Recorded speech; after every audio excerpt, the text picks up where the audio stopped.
Thanks for joining me today. My name is Brooks Offen. I'm the product line owner for process and task mining at Johnson & Johnson. And in this session, we'll be talking about how we optimize our processes to cut costs and cycle times. Our journey to process mining started very similarly to, I'm sure, a number of years. We were looking at how we can digitalize our continuous process improvement space and really look at how we can do process mapping and process discovery in a digital format. And so that journey for us started with the initial proof of value, where we were able to look at one particular system's data and really understand the opportunities where we can further improve and optimize that system. As we move forward, that led us to purchasing our first group of licenses and roll out that analysis to go realize that value throughout the system in the region. And that first analysis was a key learning for us, where we were able to take that analysis and understand how we can further roll that out globally. And ultimately, that led to us creating global templates. And for us, a global template is where we build a single data model that can be leveraged across multiple different source systems, so that analysis can be used by multiple different teams across multiple different systems, regions, sectors.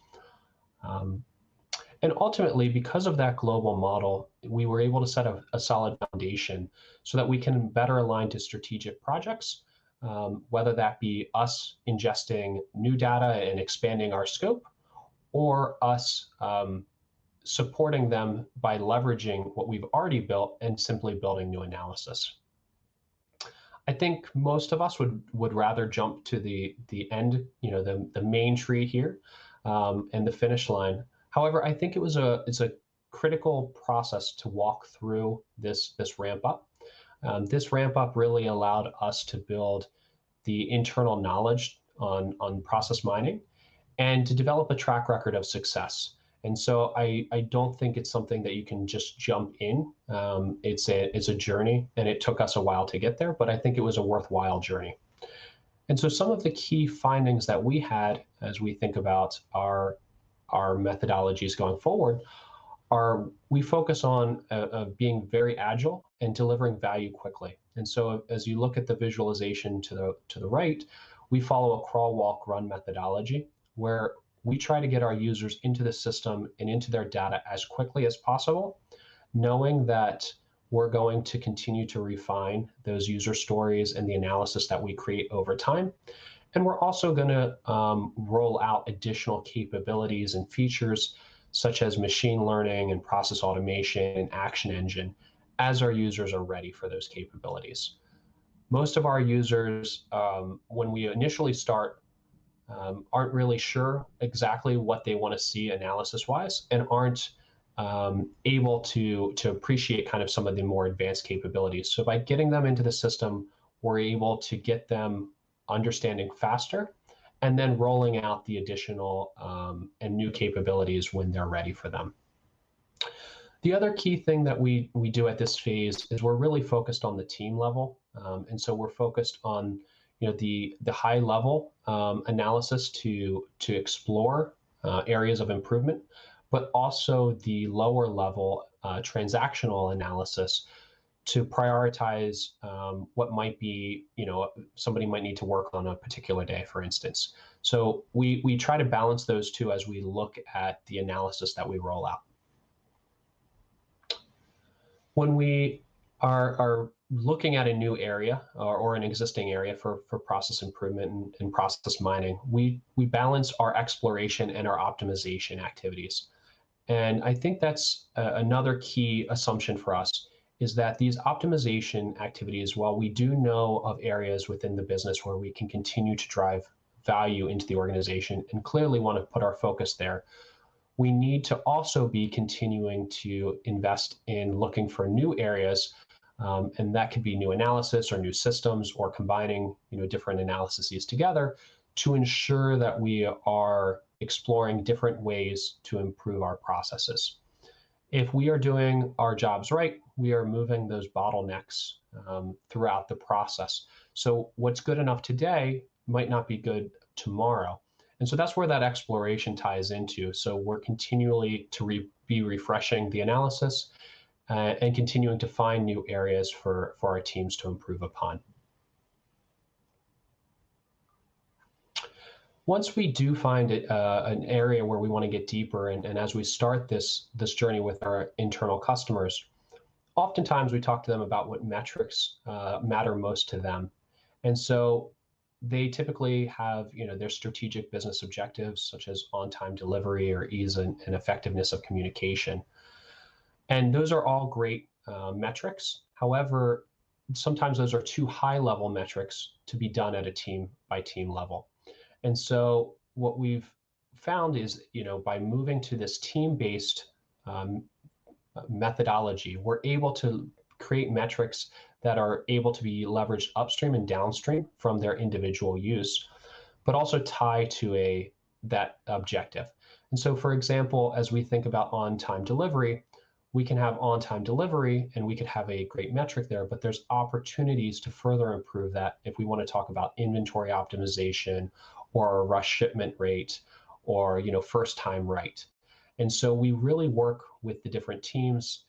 In this case, that would be order entry, order fulfillment, master data, to ensure that we're aligning to that strategic objective, but we're also giving that team objectives and areas of improvement that they can then own and drive throughout their process. And by connecting all of these together, we're allowing the connections in ways that we didn't realize previously, how different teams and different processes impacted each other, or that overall metric for improvement.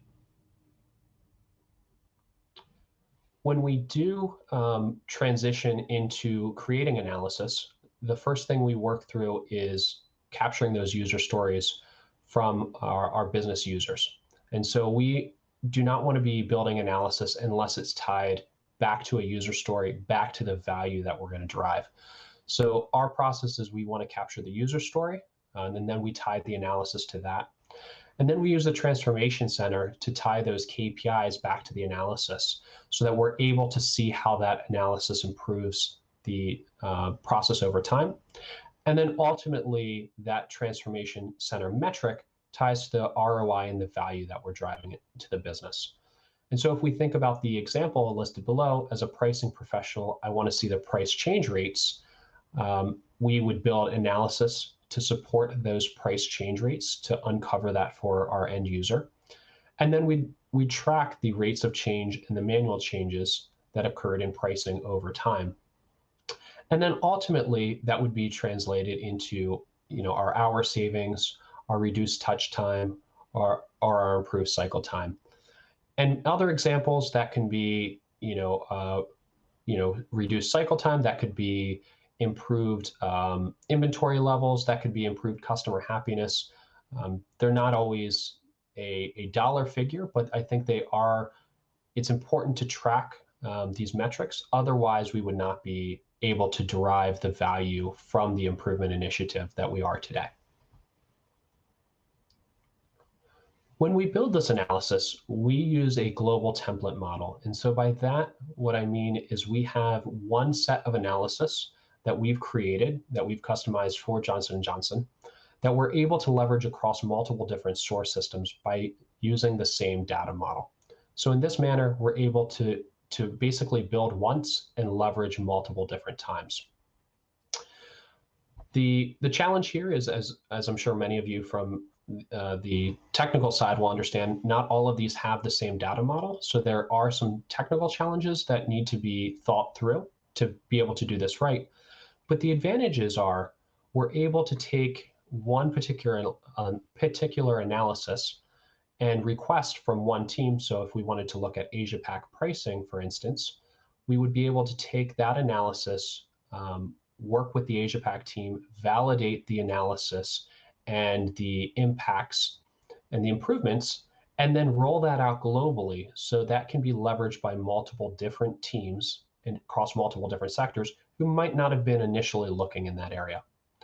We found that we've been able to reuse approximately 90% of these analyses across the different systems to further get value from our investments in building these analyses. A great example of this is the LATAM on-time delivery.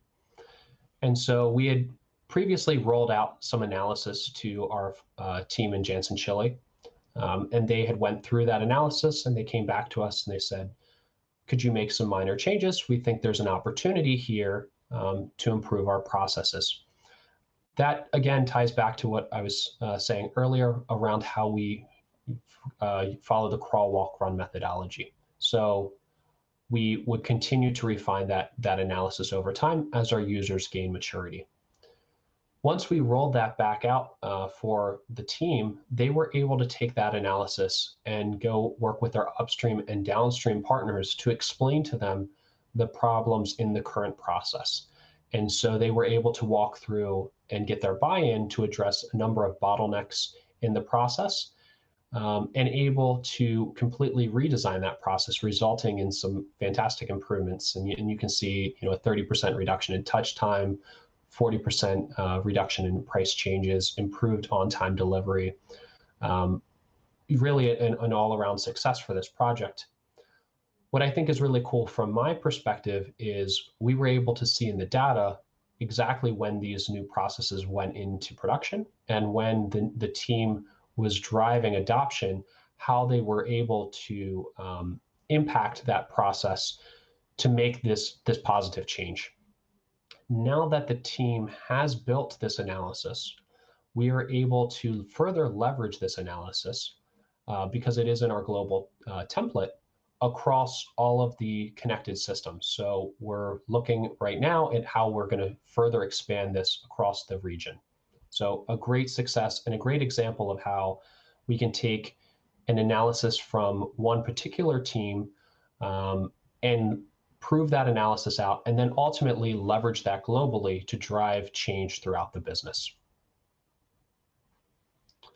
So just to recap how we've structured our global COE and what we found is our best practices is really to focus on those team-based analysis. And so things that people are going to use day to day and that are going to be helpful in their particular function and role. And by doing that, we've leveraged our user stories and their documentation so that every time we do build it, we document it and ensure that we're aligned with the user requirements, and then deploy that globally across the global template. The other key piece is when new teams and new systems do come to our COE, our Center of Excellence, we work to get them started as quick as possible and leverage our pre-built analysis by giving them already what has been validated, what has been working elsewhere within Johnson & Johnson, so that they can quickly come up to speed and leverage our previous investments. And I think the last thing that I really want to highlight is by having this agile and crawl, walk, run methodology, we get our users started very quickly within the tool, quickly into their data and their processes. But we know it's going to be a continual evolution. We know that it's a moving target, and what's good enough today is not going to be good enough tomorrow. So we're going to continue to work with them across the different regions and sectors to ensure that we're building out analysis and we're building the capabilities to further benefit them moving forward. I want to thank everybody for joining today's session and open it up for any questions you might have.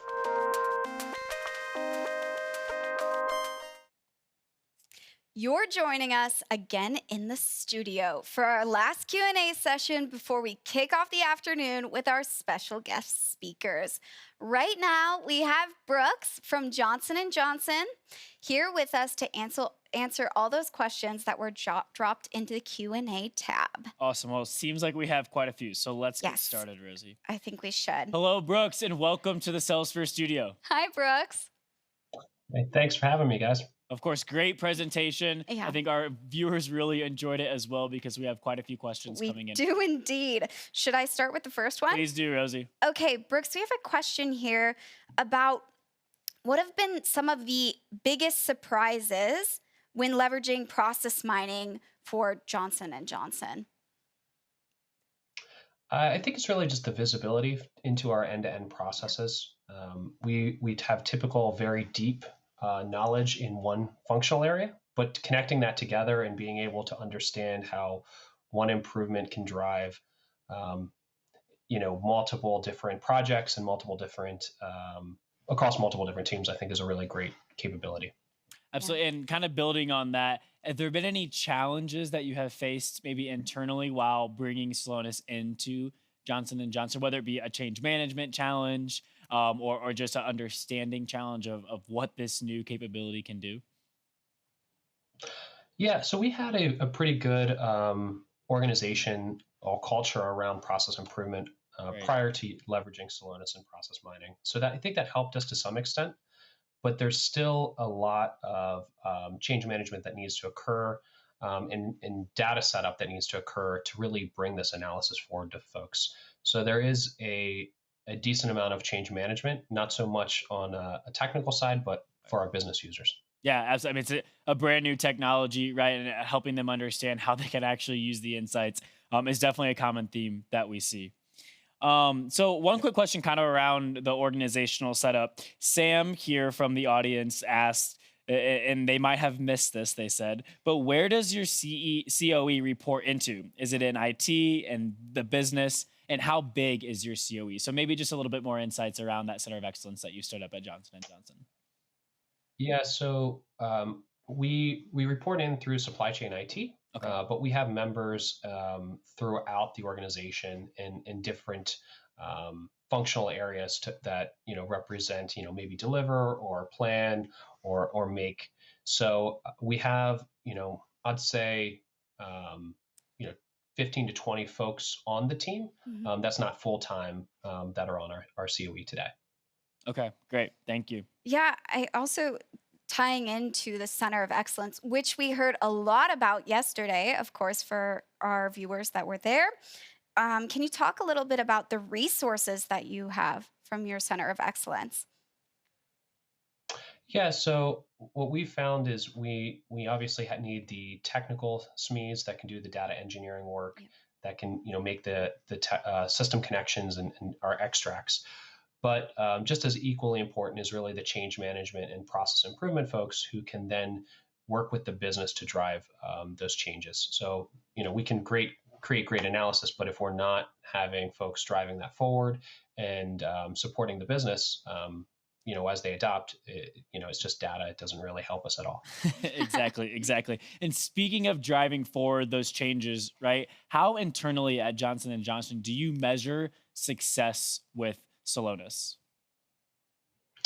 Yeah, so that's really tied to all of the user stories we're creating. We want to see, an ROI or an improvement on each of those user stories and each of those analyses we're creating, so that we can see, the general and continued improvement over time. So it's, for each project we're looking at, that ROI. For each analysis, we're looking at that ROI as we move forward, and further expanding. Okay, great. Thank you. Rosie, do you have one or do you want me to jump? No, go ahead. Okay. So I have just a kind of a question around here it is around working with your Salonis account team, right? So we know we don't just kind of let you hang and see if you can be successful with our software. So can you tell the viewers a little bit about what it's like to work with the Salonis account team and making sure and them making sure that you are all successful with our software? Yeah, so we have a great partnership with our team. We are meeting, I'd say almost every other day, if not every day, talking about, what new requests that have come in terms of analysis we need to build or things that we need to tweak. Yeah. And it's been really helpful as we've stood up our COE and brought more and more capabilities internally to have those resources that we can, you know, leverage their knowledge and pull their information from them and say, hey, how have you done this in the past? Yep. What are some things that we should be doing as we build it, so we're building it right the first time. Yeah, no, that's awesome. I mean, we love to hear that you're working really closely with the team because one of our values at Slowness is Oh, we live for customer value, of course, and we absolutely. love hearing about your success. And of course, that's what Celosphere is all about, Yeah, right? Absolutely. And you mentioned those user stories that you're building, right, to help as you're driving different process improvement projects. Did you have any issues with user engagement while you're getting those stories kind of deployed and identifying those end users and getting them to use Celonis? Yeah. I know we mentioned change management as a big hurdle that you're getting over. So can you talk a little bit more about those issues when we actually talk about rolling out Celonis? Yeah, so we try to get user stories for all of our mature analysis. Okay. But when we're really starting, our users don't really know what they're looking for. Majority of the time, sometimes we have users that know exactly what they want to see, um, but equally as likely is our users, have only seen their part of the process, and their requirement is only for that part. So we try to, we have a demo space where we demo out partially built user stories so they can start to see the data and play with it, so we can iterate multiple times. And really that user story is when we're done, so we can document everything and spread that globally, so we have that single repository of analysis, so that the next functional area or next system can leverage that and we don't need to rebuild. I think the other thing that's enabled us to do is to show value and give something to new users, so they don't have to come up with 20 different things that they want to see on day one out of the tool. They can see what's been successful elsewhere and then copy that and drive that into their business. Yeah, absolutely. And maybe can we just take one step back as a final question to talk through what is a user story, right? And how do you define that within Johnson and Johnson? Yeah, so for us, a user story is just as a pricing professional, I want to see, how many times this activity is occurring Yep. so that we can improve it in this manner. So we try to keep them very simple, um, not overly complex. And then obviously, as we refine them, we're adding in data elements and, the KPIs that are going to represent that for our end users. Awesome. So really thinking about a specific end user in mind and how they can use the tool to drive value and go into your ROI that you discussed earlier. Exactly. We want it to be on a team level. We want it to be something that they're using every day and not something that, once a quarter they log into and see, oh, are we doing better? Are we doing worse? We want them to be there every day, Yeah. seeing, okay, this is what I should prioritize today based on, the orders or based on whatever logic we've programmed in there that they need to be working on to move that ball forward. That's perfect. Yeah, no, we love to hear that. So thank you so much. We actually just got the news we're out of time, Yeah. but thanks for your presentation and for joining us in the studio today. Yeah. We Thanks for appreciate being it. here, Brooks. Yep. Thanks for having me, guys. Yeah. Okay, goodbye, Brooks.